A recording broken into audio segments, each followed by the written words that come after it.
What is rejection? दुख होता है इस रिजेक्शन वर्ड से, गुस्सा आता है, ईगो हर्ट होती है। कोई भी पर्सन रिजेक्ट करे या कोई जॉब से रिजेक्ट कर दे, दुख होता है। कुछ भी मन नहीं करता, सामने वाला क्या समझा रहा है, क्या बोल रहा है, कुछ काम नहीं करता, दिमाग खराब हो जाता है, ईगो हर्ट होती है क्योंकि। तो क्या करें ऐसा जिसकी वजह से हम उस रिजेक्शन को इजीली फेस कर सके?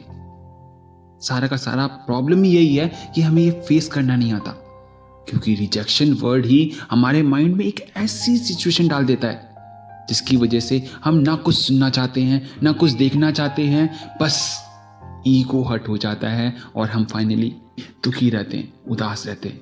सारा का सारा प्रॉब्लम यही है कि हमें इस वर्ड को फेस करना नहीं आता। एक नेगेटिव इमेज बन जाती है, उस नेगेटिव इमेज से बाहर कैसे निकले यही डील करना नहीं आता, और इसी वजह से हम लोग दुखी रहते हैं। सबसे पहले हमें इस प्रॉब्लम को जानना होगा कि एक्चुअली में ये प्रॉब्लम जनरेट क्यों हुई। कोई तो रीजन होगा जिसकी वजह से उसने मुझे रिजेक्ट किया। कोई तो ऐसा एक नेगेटिव पॉइंट होगा मेरे अंदर जिसकी वजह से उसको ये फील हुआ होगा कि नहीं, ये पर्सन सुटेबल नहीं है मेरे लिए। तो उस रीजन को जानना सबसे पहले जरूरी है, ताकि फ्यूचर में हम इस चीज को फेस ना करें। लेकिन हम लोग क्या करते हैं, हम लोग उदास हो जाते हैं, बहुत ही दुखी हो जाते हैं, और फाइनली कुछ एक ऐसी इमेज बना लेते हैं कि नहीं, अब ये करना ही नहीं, अब इस लाइन में जाना ही नहीं। प्रॉब्लम यहां से आती है। चलो इसे एक एग्जाम्पल के थ्रू समझते हैं कि मान लो आप इंटरव्यू देने गए। तो आप इंटरव्यू देने क्यों गए? क्योंकि आपने आर्टिकल पढ़ा, उसके अंदर जो जो क्वालिफिकेशन मांगी है वो आपके अंदर है, जो उसके अंदर टैलेंट मांगा है आपके अंदर है, स्किल्स जो मांगी है वो आपके अंदर है। आप इंटरव्यू देने गए, लेकिन फिर भी कुछ ऐसे रीजन होते हैं जिसकी वजह से आपको वो सिलेक्ट नहीं करता। तो वो रीजन क्या है, उसको सोचना है।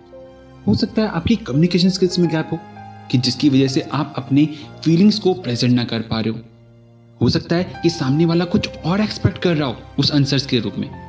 तो आपको सबसे पहले ये जानना है कि सामने वाला क्या चाहता है, उस तरह से सोचकर आपको आंसर रिप्लाई करना है। कोई भी पर्सन है, अगर आपको किसी को फ्रेंड बनाना है तो आप माइंड में रखते हैं ना कि ये फ्रेंड मेरा तब बनेगा जब इसके अंदर ये क्वालिटीज होंगी, ये टैलेंट होगा, उसके पास टाइम होगा मेरे लिए, तभी तो फ्रेंड्स बनाते हैं।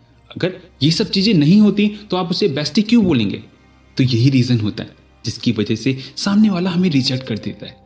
तो अब ये तो बात रही प्रॉब्लम को जज करने की और उसके सॉल्यूशन की, लेकिन हर बार हम ये जज कर पाए कि सामने वाला क्या एक्सपेक्ट कर रहा है, ये भी थोड़ा मुश्किल हो जाता है।